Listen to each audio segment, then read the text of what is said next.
A researcher once filmed a dog waiting by the door every single day for its owner. Same time, same spot, same hopeful eyes.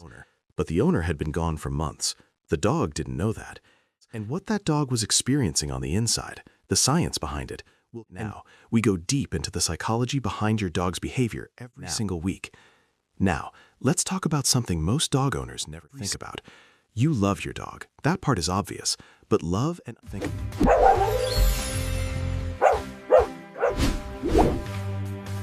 understanding are two completely different things.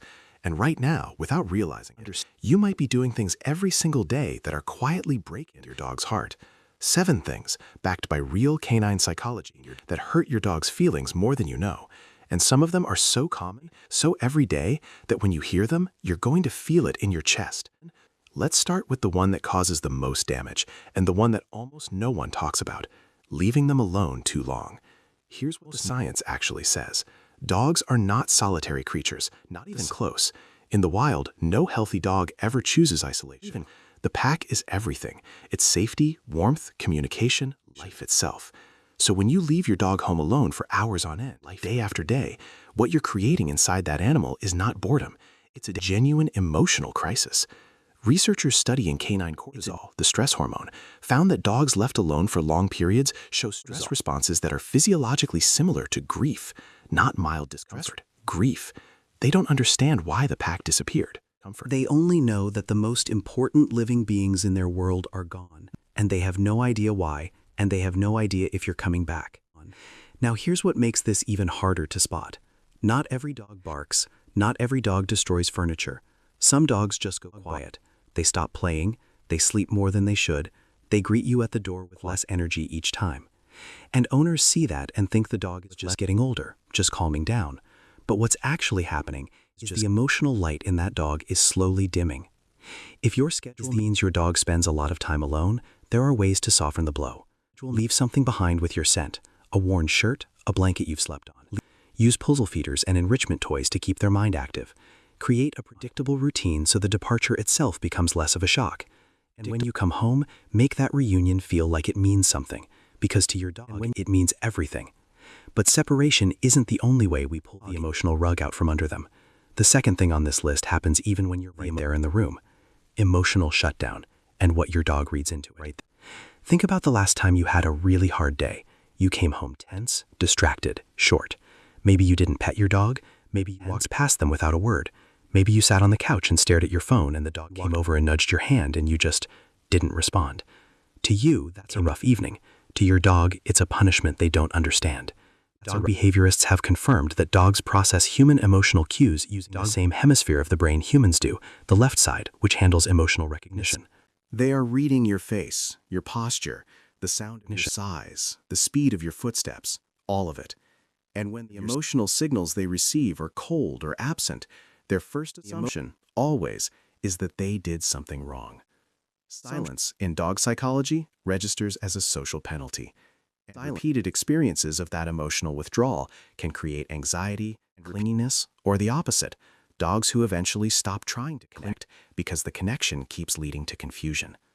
You don't have to perform happiness when you're exhausted, but a few soft words, a brief moment of acknowledgement, tells your dog everything is okay.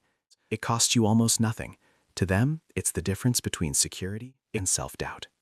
Now, the third thing, and this one makes people defensive because almost everyone has done it: yelling, or even just using sharp, harsh tones. Here's the thing people get wrong. They think raising their voice communicates authority. In human-to-human dynamics, that might carry some weight. In dog psychology, it does not. What a raised voice actually communicates is unpredictability. And unpredictability is one of the most threatening things a dog can experience from a trusted human. When a dog hears sudden yelling, their cortisol spikes immediately. Their heart rate goes up, their body goes into a low-level threat response. And if this happens regularly, the brain begins to wire itself for constant alertness around that person. Neither of those is the dog you want, and neither of those is the relationship your dog deserves.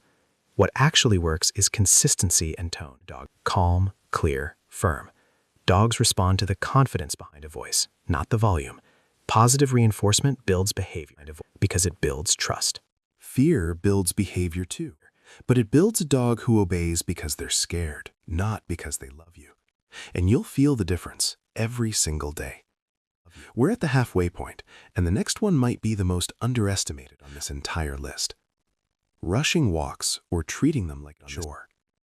For you, a walk is 15 minutes outside before work. Maybe it's exercise, maybe it's just getting it over with. For your dog, that walk is the single most mentally stimulating part of their entire day. And the part you probably cut short is the exact part they need most.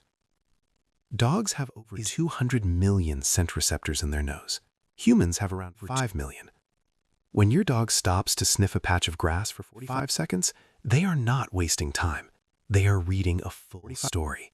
Who was here, what animal passed through, whether that other dog is healthy or scared or new to the neighborhood. Sniffing is how dogs decompress. It activates the calm. Rewarded, what gets corrected, what's safe. The anxiety that follows isn't dramatic, it's quiet. A dog that seems tense for no reason. A dog that hesitates before doing things they used to do confidently. A dog that watches you a little too closely, trying to figure out today's version of the rules. Decide what the rules are. Commit to them as a household. Your dog will relax almost immediately once consistency returns. They're not asking for much, just a world they can understand. And the seventh thing, the one that's easiest to overlook because it feels like nothing, not making eye contact, not building in real moments of connection. When your dog looks into your eyes, something measurable happens in both of you. Studies have confirmed that mutual gaze between dogs and their owners triggers an oxytocin release in the dog and in the human, the same bonding hormone, the same neurochemical response that connects parents to newborns. It's not just sweet, it's biological. It's how trust gets built and maintained at the deepest level.